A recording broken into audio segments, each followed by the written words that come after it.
Court wrapped up a few hours ago for Donald Trump. Tomorrow he has off for court. He is back on Thursday, continuing testimony of Michael Cohen, Trump's ex-fixer. And Donald Trump evokes strong emotions out of absolutely everyone. Just ask friends, families, your crazy uncle. And that is proving to be a huge problem in his criminal case. Michael Cohen is the prosecution's star witness. He's also a felon and an admitted perjurer, so a liar, and has a colorful history on social media. All right, we do not have the soundbite. It was the soundbite you heard going into the break where Michael Cohen was talking about how Donald Trump belongs in a bleeping cage, meaning in jail. With us now, Anthony Scaramucci, former White House communications director, and one of multiple former officials to endorse President Biden. It is good to see you, sir. Is there an irony that so many who oppose Donald Trump are now pinning many of their hopes on Michael Cohen? Well, I mean, listen, I mean, the thing everyone's leaving out of the narrative is that most people lie. We tell white lies, we tell black lies, and most people lie. And so the notion that he told a lie and went to jail for it, there are two lawyers on that jury. They know that most people lie as well, if not all people. And so him telling the truth right now, that's the question. Is he telling the truth? Of course he's telling the truth. But the real issue, Leland, will it matter come November? And even if Donald Trump is convicted, what are they going to do with Donald Trump? They're not going to put Donald Trump in jail. Could they put an ankle bracelet on him and tell him for a couple of weeks he has to stay at Mar-a-Lago? Could they make him pay a fine? They could do those things, but I don't really see how this case is going to stop him from attempting the presidency again in November. So I don't know who's pinning what on Michael Cohen, but I like Michael Cohen. I think Michael Cohen is a reformed person.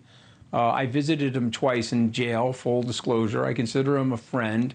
And I think he's telling the truth. But I'm not pinning my hopes on that. What I'm pinning my hopes on is that I think that the average intelligence in the country is above 100 in terms of IQ.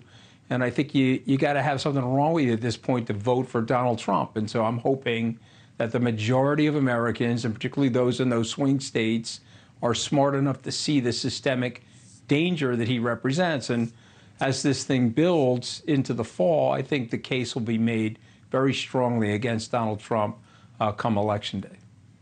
All right, there's a lot to unpack in that answer, but I'll start with the end, which is sort of that mindset of, oh, people are smart enough and you have to be stupid to vote for Donald Trump is kind of how Donald Trump got elected in 2016. That was really Hillary Clinton's basket of deplorables and everything else. But I'll back up just a little bit. Just from a tactical standpoint, for those who view Donald Trump as a real threat, every one of these cases has helped Donald Trump in the polls.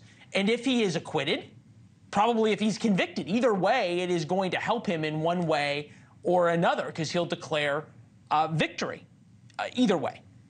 Are there any of the fancy Manhattanites who are sitting around trying to figure out how to beat Donald Trump saying, God, I really wish we had never gone down all of the indictment roads and had just focused on Donald Trump, the politician?